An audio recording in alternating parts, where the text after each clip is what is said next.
This is Mark Jarman reading his poem, The Mermaid.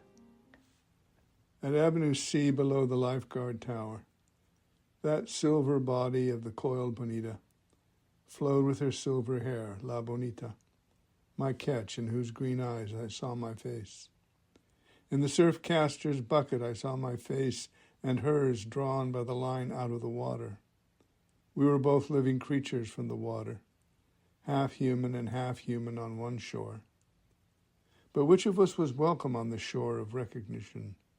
Our souls painted with tar, barred at the threshold till we cleaned the tar from our bare feet.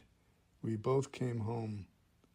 She gave me a new word to say for home, at Avenue C, below the lifeguard tower. The Mermaid is about an attachment I had to a mermaid when I was a young person. And it is an allegory about my love for the place where I grew up, the south part of Santa Monica Bay.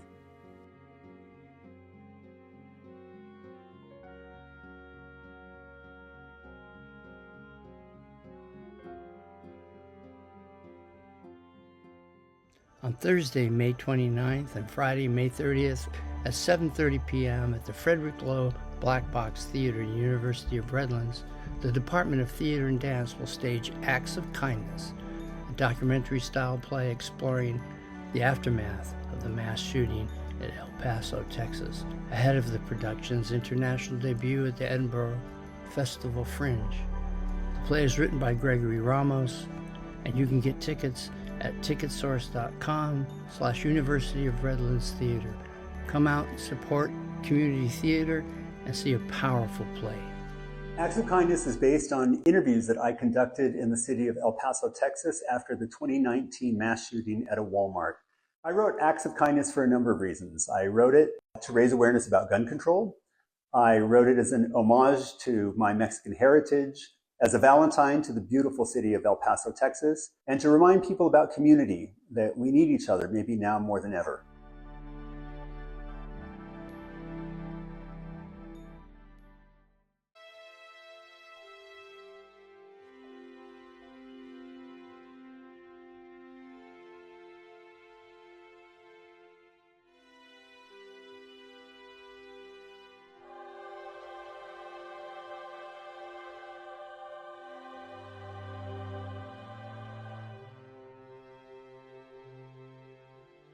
So Christina, how did you get involved with Moms Demand Action? I got involved because I was tired of reading about, hearing about, seeing on the news mass school shootings. And one of the hardest days was the Sandy Hook shooting. And in my school district, it was the day that we had without kids before we went on Christmas vacation. And we were all hearing about it and it was just devastating. And then we had shootings at a school in my school district. And then we had a mass shooting at Inland Regional Center, which is close to our hearts because our son is a client of Inland Regional Center. Here in San Bernardino. In San Bernardino. Yeah. And his caseworker was there that day. She survived. Yeah. But and then we're hearing of seeing shootings happening in grocery stores and movie theaters. And it's like, it can happen anywhere now. And I don't want my family, my children, we have a 2-year-old grandson, right. Definitely don't want something that happening like that to him. Mm-hmm. So had to do something. And I read about Moms Demand Action in People magazine and went online, found a group close to me and signed up, and the first event we did was a Wear Orange event. And so that's how I got involved. I don't want anyone to have to experience gun violence like that. Rather than just feeling hopeless or helpless about it, it gave you an opportunity to start moving forward? Or become active, learn about it, and just start getting the word out about common sense gun laws, getting those passed, and being smart, encouraging families to lock their guns up securely. That has really helped. So So it's helped the community, but it's also helped you personally, I think. it has.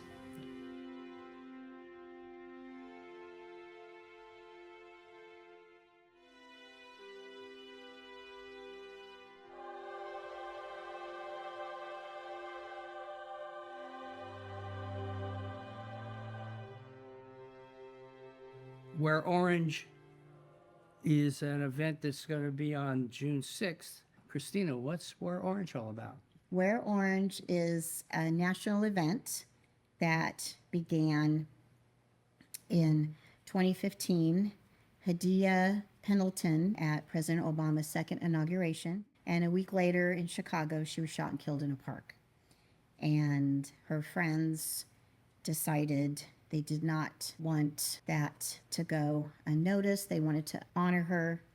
And so they convinced everyone at their high school to wear orange on June 2nd, which would have been her 18th birthday. And so from there, it has become a national event, and it begins on the first Friday of June every year. This year it's June 6th, and that is National Gun Violence Awareness Day. And then for the whole weekend, there will be events to get the word out about how we can prevent gun violence. And the main goal is to just honor the 125 people that are killed each day by gun violence and the 200 that are injured and those that are traumatized by the shooting. So it's to honor their lives.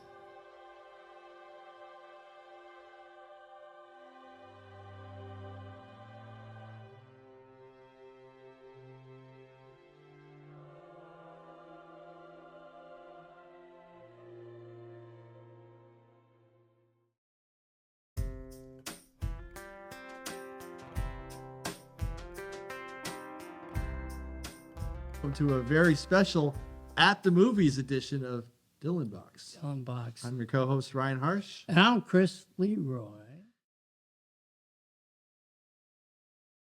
There was this feeling, and folk music was important at that time. It was popular. Right. He was trying to get it to be a movement.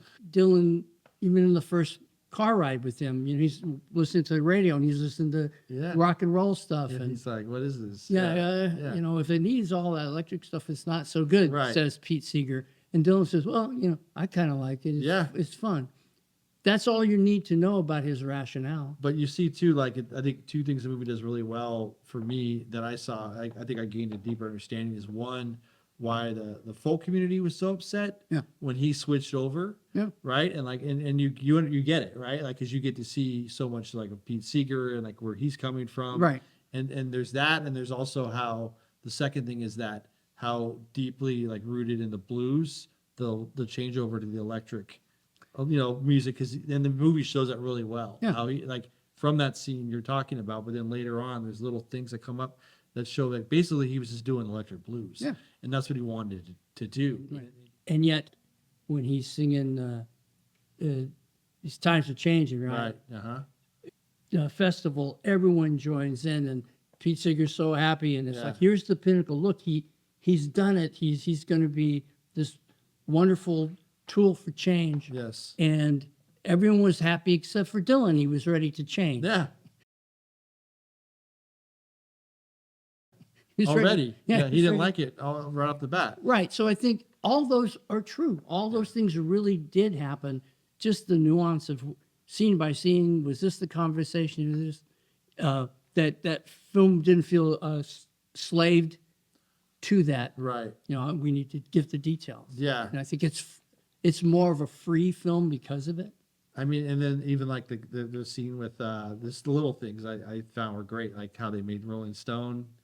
Al Cooper with the and the organ bit, that was cool. I mean, the little things they work in that really only people like you and me would know about, right? Not everyone's those are just little tidbits, but it makes it cool. It's here's this great song that everybody talks about, and here's how he made it, you know, and it took a minute. Yeah, and very slapdash. Oh, Yeah. you're not playing guitar because we already got Mike Bloomfield. Yeah, Oh, you play sorry. the organ. Don't Yeah. let him play the organ. Turn up the organ. Boom, boom, boom. Oh, what are you doing over there? Yeah, which again is you a music person or someone who records. You're lucky if something as loose and free as that happens, Yeah. and you get something good from it. Yeah. So there's that sort of underlying truth that I went to. Maria was there, and Armando Castro, the Tales of the IE. He's the one who first told me when's the first showing is this day or something. I think we Okay. went the second day maybe. There you go. But we just really had fun. He's a total Dylan head, and he just felt those same emotions. He says, when he gets, when Susie's leaving, and there's the fence, and he said, Yeah. "No, you could just stay." I think that's a real exchange. I think that really did happen, and Dylan always sort of protected her, even Yeah. to not use her name. Sure. In Yeah. the Called her Sylvie in the movie. called her Sylvie. And her name is Suze. Right. Yeah. And so, Yeah. so old Suze, one of the best Dylan books Okay. written. And if you really want to supplement to the film, it may not be Dylan going electric. It might be this called Free Will and Time by Suze Rotolo. Okay. And she just kind of tells her story with Bob Dylan during that time. Right. And there's not bitterness, there's anything, but it's through the eyes of someone who knows him in ways that nobody else would. Yeah. And I think she finished it before she got cancer. She died very young. Yeah. In her 60s.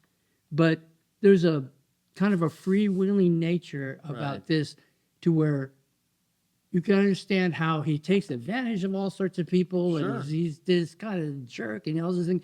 But he's a really nice guy deep inside, who's just trying to perfect this Right. next song. And she had to respect that. He serves the art. Yeah. Serves the art, Yeah. and she understood that about him, and that's in this book, in just a very uncompromised way. And I love the cover. I need to you know, check it like out, yeah. Freewheeling album, and they show them taking that picture. Yep. And so that picture really was taken. So the Yeah. folks who just want to make it mini series and went on for 15 hours to tell every little mean, bit. So this movie reminded me of another movie, Inside Llewyn Davis. Have you seen that Oh, movie? sure, yeah. Cobra. I mean, that movie's great too. Yeah. If you want like more information about that time period, even though that movie is not directly about Dylan, like a lot of those things are kind of very Dylan-esque. Oh yeah, yeah. they So it's like, weave it in. but it's like if you want the whole story, listen to the music, read the books. I mean, young people who were drawn there because of the presence of Timothy Chalamet got into the theater, but sales of Dylan albums went up. I noticed At that. the end of the film, I thought for a millisecond, because I guess it goes back into Rolling Stone or something. I think the credits are running, Yeah. and I go, "Oh, okay. At least they put Dylan here at the end." No, that's not Dylan. That was him. Yeah, and it just took a little bit because Yeah. the recordings, they got a good spirit for it. Yes. I think the movie's made more authentic because you had to kind of feel that music as you're performing. Right. You have to kind of create that space. I remember when I was still in college in the 70s, I guess. I took some class and they talking about Dylan, his poetry and whatnot, and it's like people are going to argue whether this was poetry or not. And it's Sure. like, well, the part that you miss out if you're just going to take a printed word is all the nuances and the way Dylan sings. Right. So the words on the printed page they're interesting, but they may or may not be poetry, but it's not a fulfilled thought because you're not hearing this voice doing it. So I think that's what they had to do as performers, is they had to sing the songs to feel those performances. Because as we both know too, that different versions of different songs live are all their own thing, Oh, yeah. right? I mean, you get times they are changing. You hear it in the movie, and then you hear it when he plays it like on the tour with the band. It's like completely different, Completely different. right? And then or he'll remake it as a waltz or whatever 20 years later. Who knows? Which he reserves Yeah. the right. So Yes. this I'm using these words and I might change the words and I might change the tune and I might change the beat. That's me being me. That's me being an artist. And come along if you like it. Yeah. Come along if you like it. So I think in that way, you have this film that just sort of establishes in the very slightest way the drive of this young person, the ambition of this young person, but this focus that he was not going to stay Right. still. Yeah. As we all know, he kept going, right? And Absolutely. it's hard. I mean, there's other parts that they could have covered, you know, in the film, but I think Sure. the way it ended and the spot where it chose to finish was fine. I mean, you know, because it could have definitely gotten into other thing, you know, or Just the electric tour, but I think it covered enough yeah, you're right. for what it was. The motorcycle That's all you need to see. is all you need to know. Yeah, uh-huh. Yeah. We're the only ones, sequel. We're the Yeah, only ones yeah, that we knew know that what he happens. just tripped over a trike. Yeah, You know, right. that's Yeah, all it is. It's a good movie and it's an earnest effort. Yeah, I don't think it was like amazing and blow me away, but I thought it was good for what it was. It was really inspiring. Yeah. You know, and there were parts that got me a little emotional just because it's like, wow, like imagine if you were there to see that. Like, You know, as a review of the film, yeah, I would, certainly would recommend it. And I'm sure tons of people have seen it, but it's starting to eke out into the, the ecosystem. And whether you're a Dylan fan or not, or so, it's just a good movie about young people and creativity and, reinventing yourself too, I think. Yeah. Right. And just kind of coming in as one thing and you see as the arc for sure Yeah. throughout the movie.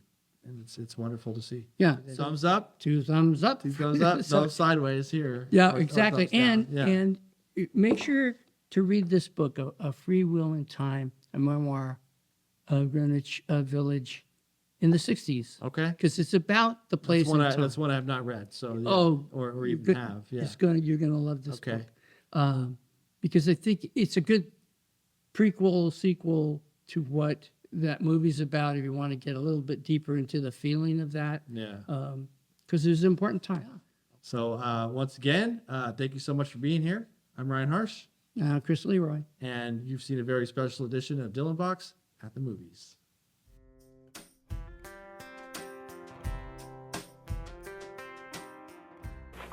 Say, this isn't like the stuff my wife uses. It's clear. Right, boys. That's Clear New Handy Wrap, the new economy sandwich wrap for lunchboxes. Handy Wrap keeps sandwiches far fresher, far longer. Here's why. I'll pour scalding hot coffee into this cup lined with Handy Wrap. Imagine what would happen to ordinary sandwich wrap. But Handy Wrap really locks in freshness. See? Not a hint of a leak. New Handy Wrap tears with a snap. Here's a dime. Call Ellen and find out what they call this stuff.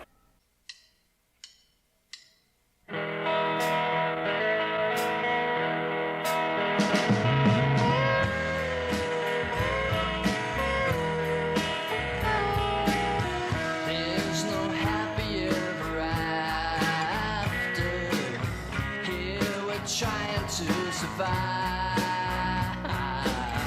Whole lot of trouble, baby. Whole lot of trouble, baby. Whole lot of trouble in this life. You work and you can have your money, but that don't guarantee you're right. Whole lot of trouble, baby.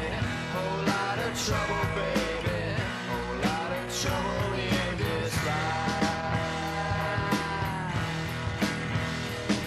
With the money.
A Rare Occurrence, The Dangers Live.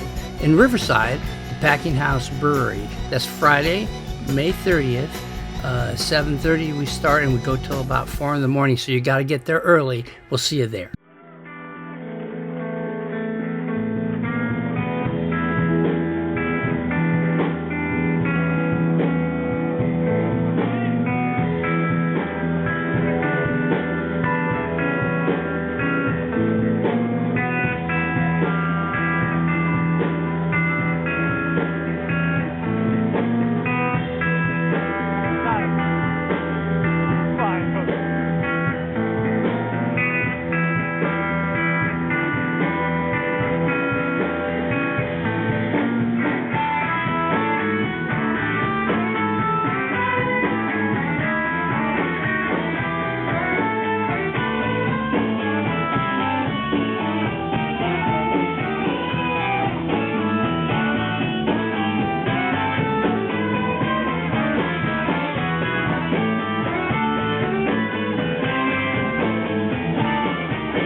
I want to dedicate this to someone out there watching tonight. I know she knows who she is.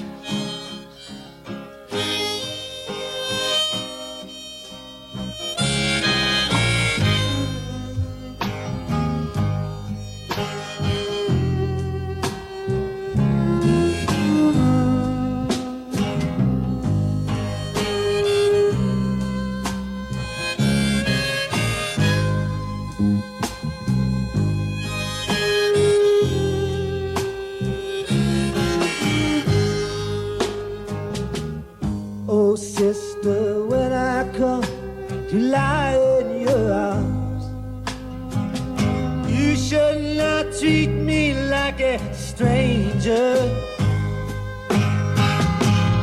I find I would not lay the way that you have. You do realize the danger.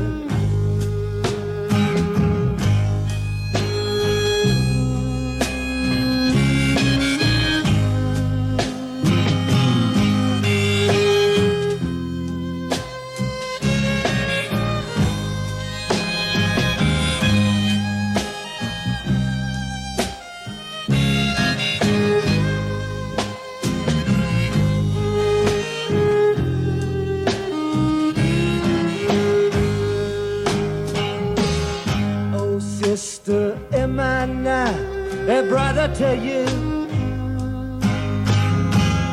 And one deserving of affection.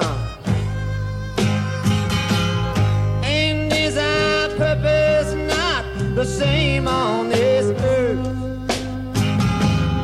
To love and follow his direction.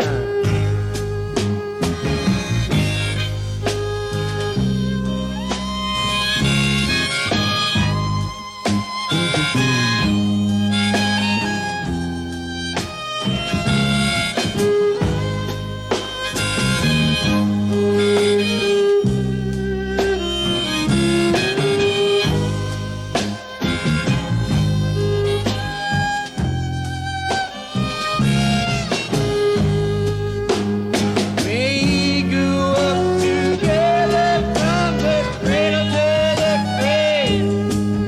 We died and were reborn in this mysteriously safe. Oh, sister, when I come to knock on your door,